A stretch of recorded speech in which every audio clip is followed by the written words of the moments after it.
Pessoal, em mais de 90% das mensagens que eu recebo, pelo direct, pela internet, pelo próprio canal do YouTube, a grande dúvida das pessoas é que as pessoas realmente desejam é financiar o imóvel, é sair do aluguel. Então, hoje, em 2024, eu gostaria de falar com vocês um pouquinho sobre quais são os pressupostos necessários para você financiar um imóvel em 2024. Esse vai ser o tema do nosso vídeo aqui do canal do nosso YouTube, tá bom? Antes de mais nada, se inscreva aí no canal. Eu sou o Fábio Fraz, sou idealizador aí no canal Doutor Imóvel, canal que te ajuda, que te auxilia, te traz informação de qualidade, informação boa, que vai te ajudar no seu dia a dia, principalmente nessas questões referentes a imóveis, a processos judiciais. A gente está aí no mercado e a gente tem essa expertise, tá bom? Vamos lá, gente. O que é importante? Quais são os pressupostos? Quais são as necessidades? Quais são os requisitos necessários?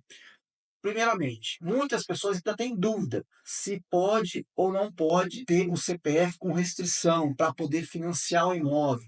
Se pode ou não pode ter o CPF com algum tipo de pendência. Gente, primeiramente, imagine a situação. Você tem R$ 200.000. Você vai emprestar esses R$ 200.000 para uma pessoa. Se a pessoa tem uma restrição, tem um histórico de devedor, naturalmente você não vai emprestar.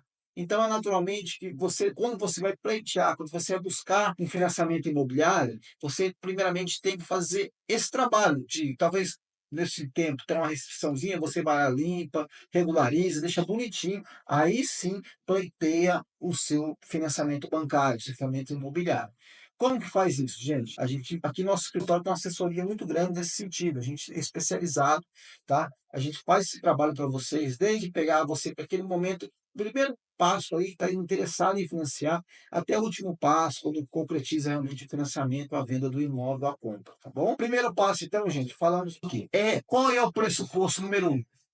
Não pode ter restrição no CPF, vocês têm, não pode estar no nome. Então, isso é importante. Fique atento, busque sempre consultar através do Serasa, através desses canais de atendimento, que eles te passam sempre, eles têm um radar se o seu CPF está limpo, está bonzinho, está limpo, está sujo. E aí é importante enfatizar também, eu quero deixar bem claro que é importante o cônjuge também, no caso a esposa ou o esposo, for comprar junto, se for casado no papel, é obrigatório os dois estar com o CPF sem restrição, tá? Então, isso é muito importante você entender. Muitas pessoas também têm essas dúvidas. Muitas pessoas perguntam, mas no caso, qual que seria a alternativa? Eu tenho uma dívida muito grande, minha esposa está com o nome limpinho, eu quero que ela compre o imóvel, eu quero que ela financie. Eu recebi uma oportunidade aqui, eu quero financiar esse imóvel. Como que eu faço isso? Como que eu coloco em prática? Como que acontece? Gente, tem que realmente é, dar um jeito de fazer um acordo e deixar os dois CPFs tudo bonitinho, tudo limpinho. Tá. Naturalmente, existem algumas questões aí que muitas pessoas colocam, se separa, casa de novo depois. Eu não aconselho. Meu caso tem que ser certo, tem que ser justo. Eu não aconselho ninguém a separar para poder comprar o imóvel, tá bom? Segundo passo importante, que eu gostaria também, que é um pressuposto muito importante, que é a comprovação da capacidade sua de pagamento. Como que você comprova que você vai conseguir pagar aquele imóvel, aquela parcela? Como que você comprova isso? Através da sua comprovação de renda, né? Por exemplo, você tem que ter uma mensalidade, uma prestação de R$ 800. Quanto que eu tenho que ganhar? Você tem que ganhar no mínimo 3 vezes a mais do valor da parcela, da mensalidade. Então, importantíssimo esse requisito, esse pressuposto, que é a comprovação de renda. Como que eu comprovo a minha renda? Só existe uma maneira de comprovar a renda? Existem várias formas de comprovar a renda?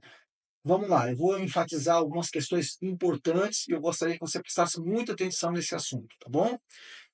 Importante, gente, você comprova a renda, então, através do básico, né? Aquele que é assalariado, aquele que é contratado pela CLT, tem o seu prolabore, esse é o básico. Então, você comprova a renda através desse prolabore, ali vai ter o total de vencimentos, e esse total de vencimentos, sim, aí você consegue comprovar sua renda é baseada naquilo. Se for casado, vai comprar os dois?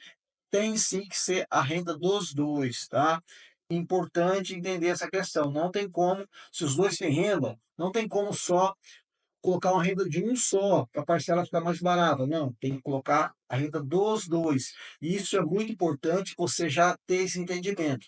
Não adianta você querer não te forjar ou querer, né, abster isso e deixar meio obscura essa questão da renda da esposa, por exemplo. Se a esposa ganha 3.000, eu ganho 5. Ah, não, vou colocar só de 5, nem vou comentar da minha esposa, não. Você é obrigado, sim, a apresentar a renda do seu cônjuge, tá? Você é obrigado, nesse caso específico, a apresentar a renda da sua esposa. Então, não adianta fazer isso. O que acontece? No caso específico, às vezes acontece o quê? A esposa, ela teve rompimento do contrato trabalhista, o contrato dela do trabalho, e aí ela está sem carteira assinada. Ela até ganha por fora, mas não comprova. Beleza, aí daria para entrar só com uma renda. Mas, ao contrário, senso, não. Tem que juntar as duas rendas, tá bom? Outro requisito, outro pressuposto que é muito importante você, quando for financiar imóvel, levar em conta e prestar muita atenção. Existem quando duas pessoas vão financiar. No caso, eu estou falando um exemplo mais prático para você entender, que é marido e mulher, esposa, cônjuge, né? Qual que vem primeiro? Qual entra primeiro no financiamento? Quem encabeça o financiamento? Gente, quem encabeça o financiamento é sempre a pessoa que tem a idade mais avançada, é o mais velho.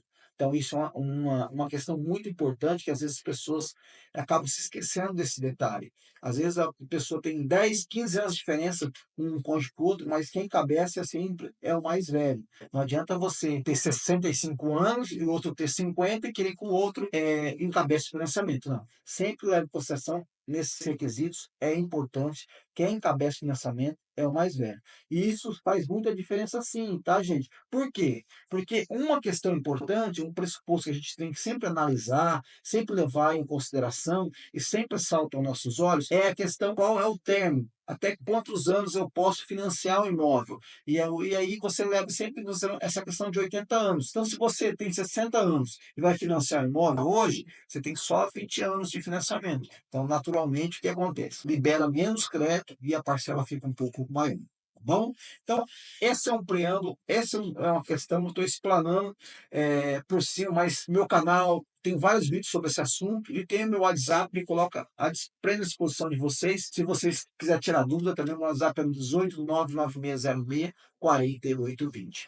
Então, só explanando mais um pouco nessa questão dos pressupostos necessários para você poder financiar o imóvel. Falei aqui, então, do pressuposto principal, que seria essa questão sem restrição. Falei da questão da comprovação de renda, que é importante, né, gente? A gente sabe essa capacidade de pagamento, né? Falei essa questão do cônjuge também, a gente colocou, explanou, pincelou nessa situação, tá? Isso também é importante. Se você for, na maioria das vezes, é interessado em participar de um programa como Minha Casa Minha Vida, existem alguns outros requisitos, por exemplo, se para você receber um subsídio, você tem que ganhar até um certo valor, você não pode ter financiado já imóvel no seu nome, tem que ser o primeiro imóvel. Então, outra questão importante, se você tem filhos dependentes, você consegue colocar nesse financiamento e isso te gera, sim, um benefício, tá bem? Um subsídio, gera uma condição diferenciada para você comprar esse imóvel. Então, isso também é muito importante. Qual é o valor da entrada? Qual é o requisito que eu tenho que ter?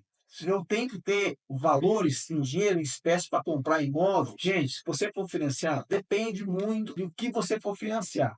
Quando você fala em financiamento, de forma geral. De forma geral, hoje é usado muito a questão de 20% do financiamento. Mas tem questões, por exemplo, de incorporadores que fazem imóvel na planta, que vão entregar daqui um tempo, eles conseguem sim, flexibilizar essa entrada, conseguem parcelar, conseguem fazer TBI, documentação grátis. Então, tem várias situações diferenciadas, tem várias situações que você pode se enquadrar, desde que você realmente preencha alguns requisitos, preencha alguns pressupostos muito importante que a gente sempre leve em consideração. Bom, então hoje você precisa comprovar endereço? Preciso comprovar endereço. Você tem um comprovante de endereço. Ah, tá. Outra questão importante, falamos sobre a comprovação de renda, sobre a questão básica, que seria a carteira assinada, seria o Olerite. Gente, existem outras maneiras de você comprovar a sua renda. Existem outras maneiras de você preencher esse requisito. Quais são? Vou pincelar algumas questões aqui para você. Declaração do imposto de renda, você ter uma renda como autônomo, você fazer a declaração do imposto de renda e ter movimentação bancária, você ter movimentação ali, naturalmente nos cartões de crédito. Você tem que, de alguma maneira, demonstrar a sua capacidade de pagamento. Você consegue pagar aquele imóvel, aquela parcela de financiamento. Bom, então, isso também é muito importante, é muito relevante. Eu sempre falo, você bem informado, você sempre faz o melhor negócio, tá? Então, essa é uma dica de hoje. Eu dei uma pincelada sobre esses pressupostos necessários para você poder financiar o seu imóvel. Eu gostaria que, antes de mais nada, se inscreva aí no meu canal, dá um joinha, curte, compartilha, que você vai estar ajudando a gente a ficar, muita gente ficar bem informada e vai me ajudar também a ter mais força, mais entusiasmo para gravar mais vídeos para vocês, tá bom? Fica com Deus.